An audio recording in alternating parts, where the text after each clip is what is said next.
What up, dudes? It's your boy Isaac, and guess what I saw? M. Night Shyamalan's new movie, Split.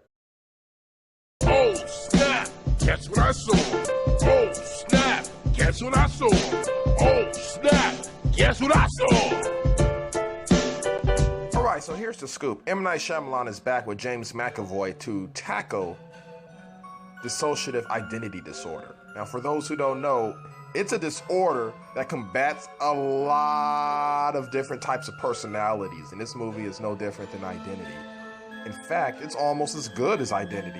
As far as the plot twist, I do not want to spoil it because it actually had me on the edge of my seat. Now, this movie basically elevates by character development. As far as the goods go, you got James McAvoy playing so many characters, and each character feels real.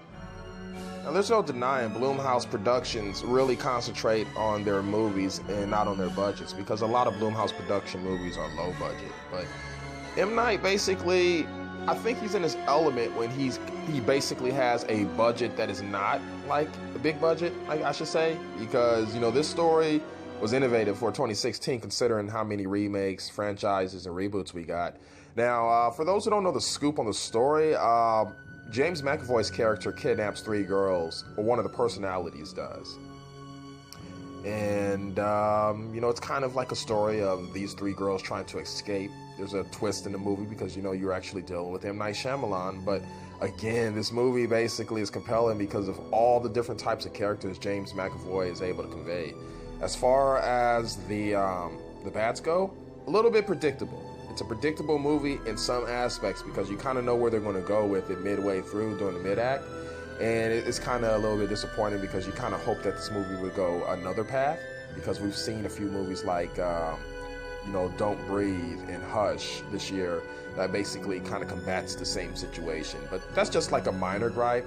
I can't really think of anything ugly to say about this movie because, you know, again, it's unique in certain aspects, similar to the movie The Visit, which I didn't personally care for, but I can get why a lot of people did care for it. This movie Split was a lot better than The Visit for me personally, and I think that M. Night Shyamalan is going back to the roots of, you know, what made him the man as far as storytelling goes. Long story short, I think this is definitely a movie that people should actually be advised to see at a theater. It was fun, engaging, and, you know, it had a lot of mystery and suspense to it, which I actually like in my movies, because we don't get many like that anymore. And James McAvoy, he is just like a piece of work. He is great in this role, or in many roles, I should say, within, you know, the confines of this movie. So definitely check it out. And yeah, that's all I got to say about that. It's a movie that wins for the end of the year. And yeah, if you guys like what you hear and you want to hear more, be sure to subscribe for it, brother. I appreciate all the love and feedback. I'll be chopping out more reviews sometime in the middle of the week, so look out for that. And one love and deuces. I'm out. In rehearsals, Hedwig was one of the hardest, I think. He was really difficult, and because